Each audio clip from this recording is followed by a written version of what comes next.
question is completely hypothetically here. Who would win in a fight between Mike Tyson and Jake Paul? Now, I'm saying hypothetically, but this is somehow a reality. The two of them are going to be fighting in July, and it's going to be on Netflix for free for everyone to watch, not pay-per-view. And I'm telling you, I'm going to say this because I think it's going to be a fact. It's going to be the most watched fighting event of all time. I know my dad, all my uncles are going to be tuning in to watch Mike Tyson fight again. And then there's all the people who want to watch Jake get knocked out. And then there's the people who actually support Jake, who want to see him do something quite interesting, which would be defeating the baddest man on the planet. Now, Mike Tyson is one of the greatest heavyweights of all time. The man was a pit bull in the ring. He would almost decimate anyone on any given day. But he is 60 years old. So because of that, I'm going to say this leans 55 to 45 to Jake.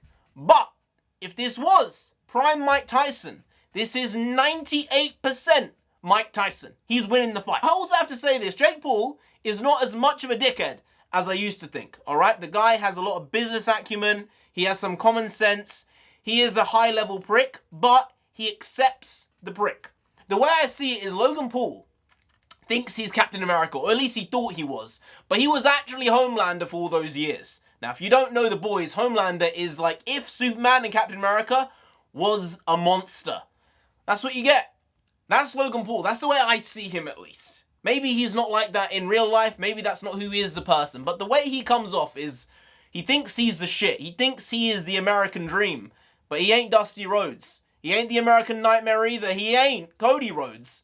He's Logan Paul, a.k.a. Homelander. Whereas Jake Paul is more of a Billy Butcher. He knows he's an asshole. He's not trying to be the good guy. But he's Billy Butcher. That's just how I see it. But Mike Tyson, he's going to knock them all out regardless. I sincerely hope so. We've got to do fact of the day, though. Page number 162, fact number 4. The last private resident of 10 Downing Street was called Mr. Chicken. Now, we've done that fact before, because I know that. I know that fact. My question is very simple. Did Mr. Chicken raise chickens on Downing Street? Or did he raise pigs? These are the important things we've got to figure out, really. Forget the fight, because there's another fight going on tomorrow, and it's supposedly the biggest thing for years. Anthony Joshua, Francis Ngannou. And no one's going to care about it because, one, my Mr. Chicken fact in Downing Street, but number 2, Jake Paul coming out with this giant news, fighting Mike Tyson, free on Netflix.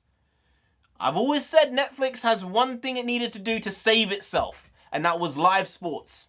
With the WWE deal, with going into this line of business, I think I may be changing my tune on Netflix as a company, as a prospect for future investment, albeit not at the price it is at right now, but it's really changed its potential outlook because it's going down the avenues it should have gone down 3, 4, 5 years ago.